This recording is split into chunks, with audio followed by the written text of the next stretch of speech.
I witnessed, recorded, and produced these videotapes of the Washington, D.C. hearing. Their authenticity is above question. This is produced as part of the ongoing work on the website, thewaythetruthandthelife.net. This is a hearing about the government licensing the electrocution of people to cause grand mal seizures. Think of the millions of dollars, taxpayers' money, spent to pay psychiatrists and their supporters and for the worldwide travel in putting this conference together, while the victims and opponents had to pay their own way. Michael Allen from Dallas-Fort Worth area. I think we're dealing with two things here. We're dealing with an emotional, non-scientific approach by Dr. Bregan, substituted with some pseudoscience and some real science, because I'm not going to take away from what Dr. Bregan said that has scientific basis.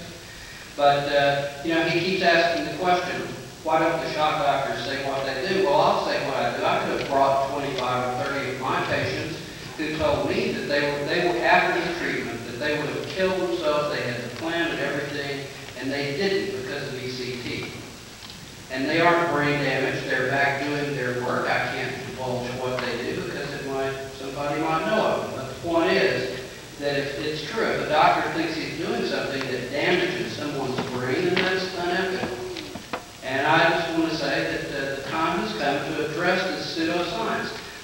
Melbourne study, the studies that this gentleman just claimed, Dr. Dom's study, clearly show that ECT provided under conditions of maximal oxygen, etc., does not cause brain damage. Ivor Small and his group in Indiana have done detailed neuropsychological testing which show no acute or chronic brain damage from ECS. Now, there's no question that some people in the past have gotten permanent memory problems with ECT. And those people are probably here. A lot of them are here. And I'm not saying that they're neurotic or there's something wrong with them. I'm saying that they are unfortunate victims of something that happened that probably was not avoidable. But the point is to say throw everything out and leave those hopelessly depressed, delusional patients who can't even talk to Dr. Bregan, who are so busy hallucinating and vegetating and catatonic and dying, just to say that they should be condemned to death because of somebody's idea that he knows better than the entire psychiatric literature over the past 40 years is nonsense. And I think that committee ought to hear that said by someone who doesn't, because I'll stand up and say it.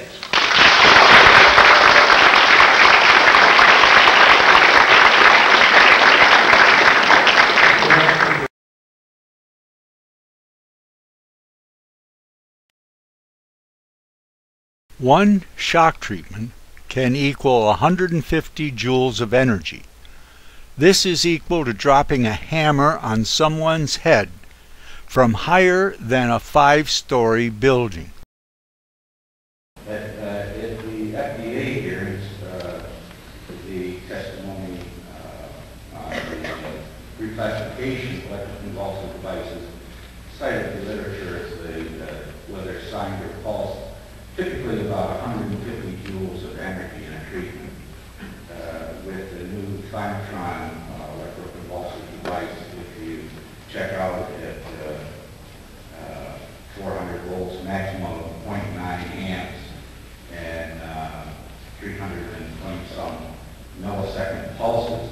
Could you finish up your question, your remarks? Yeah, I would like somebody to tell me. I'm a teacher as well as a physicist. And I brought a kilogram with me. Teachers like to demonstrate. Now, this is a kilogram. It's 2.2 pounds. Heavier than a hammer used to hit an amp. I wonder if possibly like Dr. Stein could tell me how high I would have to drop this kilogram from in order to have it hit the ground with 150 joules of energy.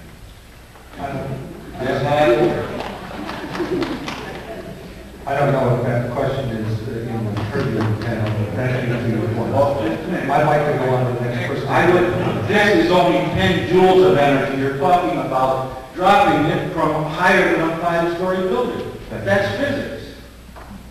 Supposedly in pre-med backgrounds. Thank you. I never got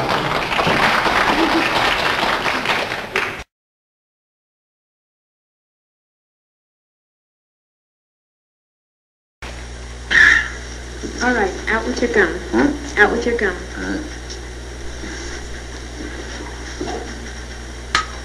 Okay, this won't hurt. It'll be over in just a moment. What's that? Conductant. Oh, that will do you. Right, Mr. Jackson. Open your mouth. What's that? This will keep you from biting your tongue. Well, Now just bite down on it. That's right. Just bite down. Now bite down on it. good.